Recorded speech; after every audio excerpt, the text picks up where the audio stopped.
नमस्कार. परिवर्तन 24 न्यूजमध्ये आपले स्वागत आहे. पोलिसाला 15 लाखांची खंडणी मागितली. 2 महिलांसह तिघांना रंगेहात पकडले. सोलापूर. पोलिसावर दाखल केलेला गुन्हा मागे घेण्यासाठी 15 लाख रुपयांची खंडणी स्वीकारताना तिघांना जोडभावी पेठ पोलिसांनी रंगेहात पकडले. ही कारवाई शुक्रवारी दुपारी करण्यात आली.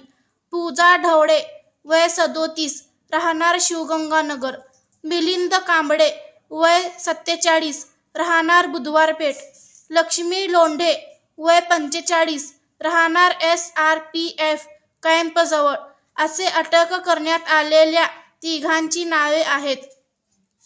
या प्रकरणी जितेंद्र रामहरी भोसले, वय 42, राहणार पंचरत्न निवास, नेताजी नगर, जोडभावी पेठ यांनी दिलेल्या फिर्यादीवरून तिघांवर जोडभावी ठाण्यात गुन्हा दाखल झाला. फिर्यादी भोसलेवर गुन्हा दाखल केला होता. तो गुन्हा मागे घेण्यासाठी आरोपींनी 15 लाखांची मागणी केली. ही रक्कम देण्यासाठी शुक्रवार सकाळी फोन करून भोसले यांना एम्प्लॉयमेंट चौकातील हॉटेलमध्ये बोलवले. याची तक्रार भोसले यांनी जोडभावी पेठ पोलीस ठाण्यात दिली. आरोपींनी भोसले यांच्याकडून पैसे स्वीकारल्यानंतर भोसले यांनी बाहेर थांबलेल्या पोलीस अधिकाऱ्यांना फोन केला. म्हणाले, साहेब, काम झालंय, पार्सल घेऊन या.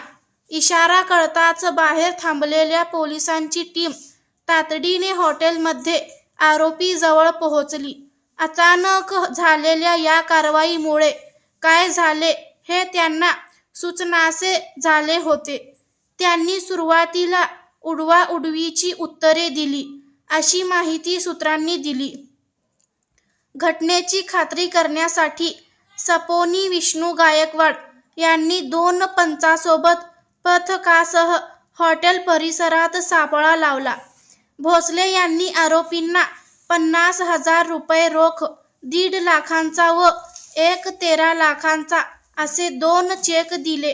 त्यानंतर पोलिसांनी लागलीच तेथे येऊन भोसले यांनी दिलेली रक्कम व 2 चेकसह तिन्ही आरोपींना ताब्यात घेतले आहे. या प्रकरणी वरील 3 या आरोपींवर BNS 308(2), 351(3) आणि 5 अंतर्गत गुन्हा दाखल झाला आहे.